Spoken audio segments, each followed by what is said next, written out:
हरियाणा के अंदर जो बिजली के दाम बढ़ाए गए हैं, हम उनकी घोर निंदा करते हैं।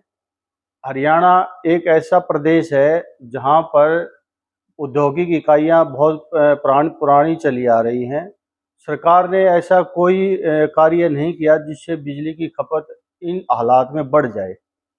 सरकार हमेशा इस पर ध्यान देती है कि कम से कम जो है हमारा लॉस हो, लेकिन लाइन लॉस के नाम से सरकार जो है जनता के ऊपर अलग से बोझ डालती है, व्यापारियों पर अलग से बोझ डालती है।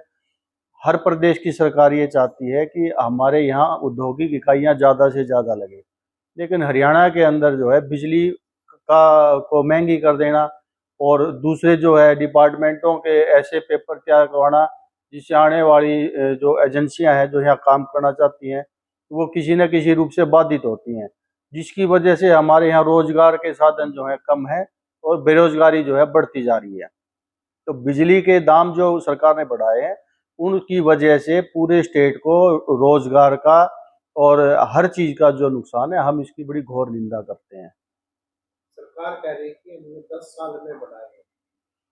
सरकार ने 10 साल में दाम बढ़ा दिए। पीछे की सरकारों ने इतनी बिजली पैदा कर दी थी कि वो 10 साल तक जो डिमांड बढ़ी है वो अब तक काम कर रही है।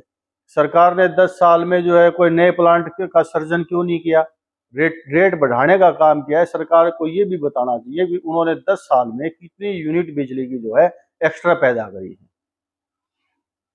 बात की जाए बीपीएल लोगों की, तो उनके भी जो सरसों होते हैं।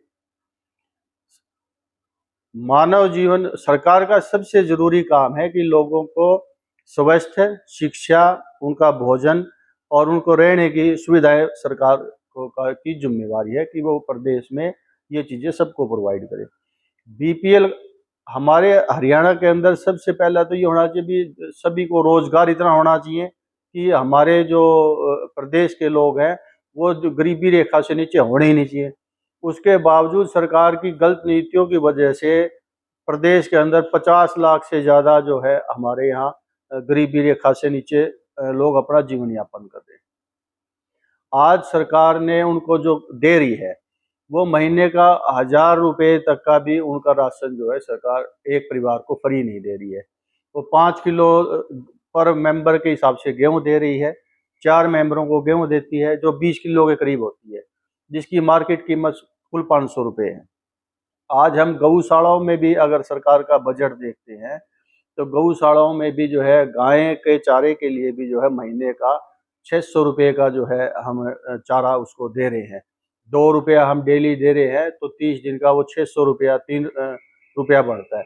तो पशु चारा जो है स्टेट के अंदर वो उसके लिए स्टेट में खर्चा ज़्यादा है और जो मानव जीवन है उसके लिए जो है गरीबी रेखा से नीचे लोग हैं उनके लिए कम है।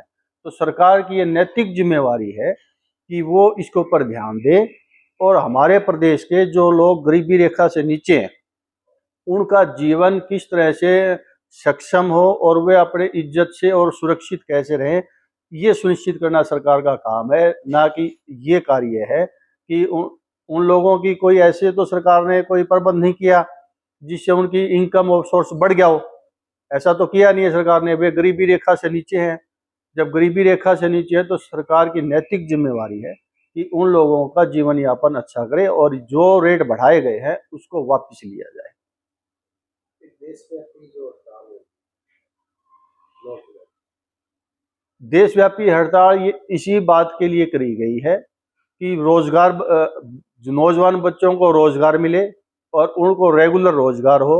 और जब अपना जीवन जब सरकार को या देश को अपनी कार्यशैली से जब देश को आगे बढ़ाते हैं और जब एक उम्र के बाद वे काम करने में सक्षम नहीं होते तब उन लोगों को सरकार पेंशन भी दे। तो सरकार की ये नैतिक जिम्मेवारी है कि ये सब चीज़ें बच्चों को प्रोवाइड कराई जाए, उनके अधिकार उनको मिले, रोजगार का सर्जन हो। इसलिए कल की जो है ये हड़ताल रखी गई है ताकि सरकार इसे चेते और उनकी अंतरात्मा जागे और वे इन बच्चों के ऊपर और देश के नौजवानों पे ध्यान दें। 9 जुलाई की जो देशव्यापी हड़ताल है उसमें पूर्ण रूप से बढ़ चढ़कर भाग लेगा।